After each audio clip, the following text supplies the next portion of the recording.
السلام عليكم البنات، كي دايرين؟ لاباس عليكم؟ مزيانين؟ نتمنى تكونوا بخير وعلى خير وفي صحه جيده ان شاء الله واحسن الاحوال.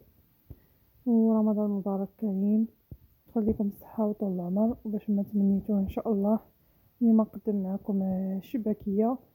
اليوم موالفه كنديرها، يعني كتصدق معايا، كتجيني هي هذيك. كنستعمل يعني كميه قليله، كندير نص كيلو ديال الدقيق، كتجيني مزيانه.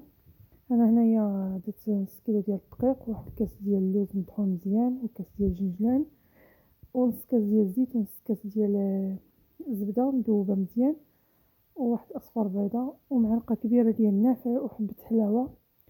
انا هنايا درت الدقيق راس معلقه صغيره ديال خميره الخبز وخميره الحلويات. عندي نص معلقه ديال القرفه، نص معلقه صغيره. غادي نخلط النواشف، ومننساش واحد الكاس ديال المزهر اللي ذوبت فيه واحد شويه ديال الزعفران شارب، وزدت معاه نص معلقه صغيره ديال الخرقوم. انا خلطت دوك النواشف كامله مزيان. المهم نحاول ندخلها في داك الدقيق. صافي هنايا كنضيف داك اصفر بيضه، وغادي نضيف لها واحد المعلقه كبيره ديال الخل. الخل هو اللي كيعطينا ديك الهشاشه للشباكيه. هنايا الكاس ديال الزيت والزبده، وكاس ديال المزهر مع زعفران. المهم غادي نضيف داك الكاس، وغادي نزيد كاس واحد اخر ديال الماء.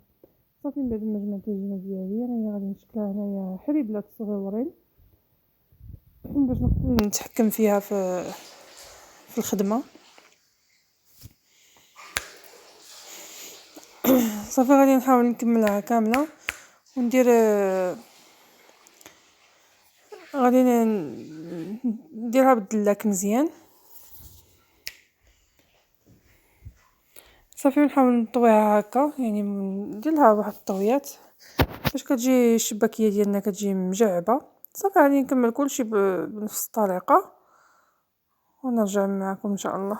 هنايا بعد ما ساليت صافي، هنايا بديت شبكت هنايا وقلت نشارك معكم الطريقه ديالي في التشباك. صافي دوك الحليبلات اللي كنت طويتهم، صافي هنايا نستعين بواحد شويه ديال الدقيق. صافي كندلكها غير بدلاك هكا، واللي عندها الاله ديال التوريق تستعملها. بالنسبه لاخر المرشم اللي درت، هي درت هذيك الجراره، يعني ما كطبعش مزيان، خصني ضروري نعاود فوق منها هذه الجراره العاديه.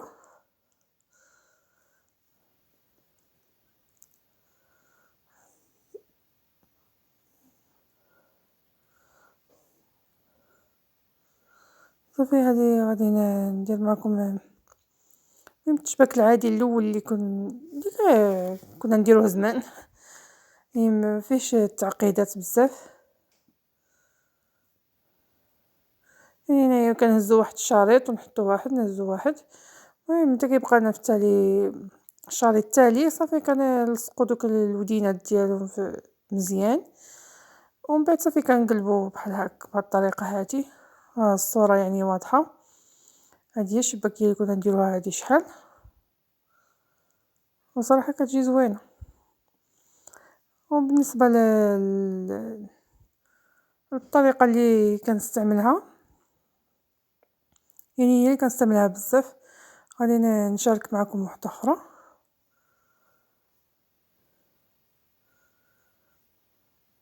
هنايا غادي نستعمل الجراره.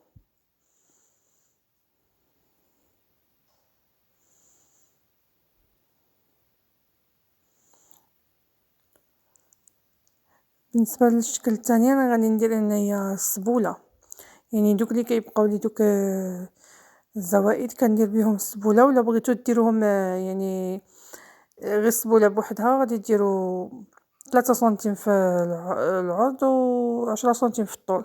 المهم كتجيكم تجي يعني عبار، كتجي زوينه. انا هنايا يعني دوك الجوانب اللي كيبقاو كنخليهم، يعني غير هما نعاود نخدم بهم بحال هكا، كيجي المنظر ديالها زوين. وهي ساهلة يعني على الشباكية. بالنسبة للشكل التالت اللي غادي ندير معاكم ديال الشباكية، غادي ندير هادي ديما واقفة كنديرها، المهم كنطويها يعني جوج بجوج، يعني كندير واحد 5 الأشرطة وكنقطع في السادس، الشريط السادس كنقطع، صافي هنايا كنشد دوك الودينات اللي في التالي صافي، ومن بعد كنجبد هاديك الفتحة اللي درناها كنجبدها مزيان باش كتعطينا داك الشكل في الوسط كيجي زوين.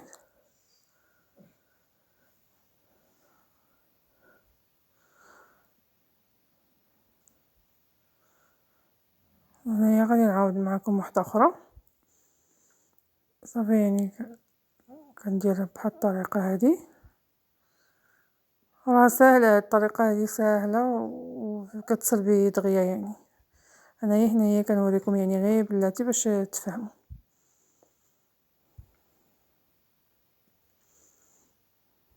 هادوك الودينات اللي في الجناب كنحاولوا نقصوا منهم،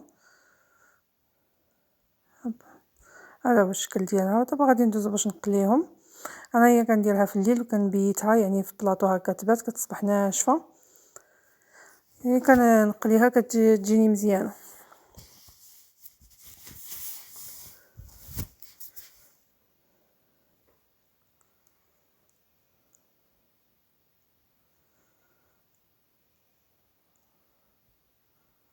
صافي هنايا غادي نقليو الشباكيه ديالنا،